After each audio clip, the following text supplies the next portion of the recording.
You are sitting at a red light with the windows up and the radio off, and you can still hear it. That tick, tick, tick, tick, faster when you press the gas, steady when you idle, and it has been getting louder for about 3 weeks now. You already took it in. The service writer at the dealership plugged it in, walked back out wiping his hands, and told you the same thing they tell everybody. It is normal. These engines just do that. And if you want it gone, it is lifters and a cam. And that is around $3,000. And honestly, at these miles, you might just want to think about trading it in.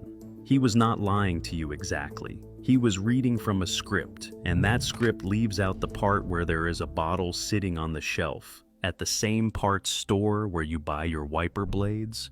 A bottle that costs less than a fast food combo that has quieted that exact tick in millions of engines for the better part of a century. It is not a miracle. It is not the stuff they advertise at 2 in the morning. It is a formula that went into nearly every can of motor oil sold in this country from the 1950s onward. And it got quietly pulled out of your oil about 20 years ago, and almost nobody told you. Stay with me, because by the end of this, I am going to show you the exact ratio, the exact order you do it in, and the one step that separates the guys who kill the tick for good from the guys who dump a bottle in, get nothing, and go online to tell everyone it does not work. And I am going to tell you why General Motors, of all companies, had every reason to let you believe that ticking was just something your truck does. The first time somebody explained this to me, I was standing in a gravel lot behind a one-bay garage in a 2-stoplight town, watching an old man named Dale pull the valve cover off a 5.3 V8 that had more miles on it than my whole driving life.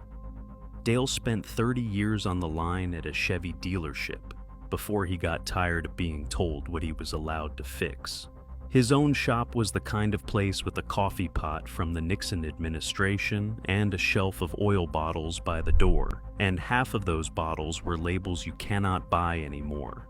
I made some comment about that shelf, and Dale looked at me the way old mechanics look at you when you have said something dumb without knowing it. He picked up one of the older bottles, turned it around, and pointed at the little printed circle on the back. He asked me if I knew what that stamp meant. I did not. He said most people do not, and that is exactly how they wanted it. Here is what you need to understand first, because the fix does not make sense until you know what is actually ticking. Almost every gas engine on the road uses hydraulic lifters. A lifter is a small cylinder that sits between the camshaft and the valve, and its whole job is to take up slack so the valve train runs tight and silent. It does that with oil pressure. Clean oil at the right pressure fills the lifter swells up snug, and everything runs quiet. That is the entire trick. So when you hear ticking, one of two things is happening. Either the oil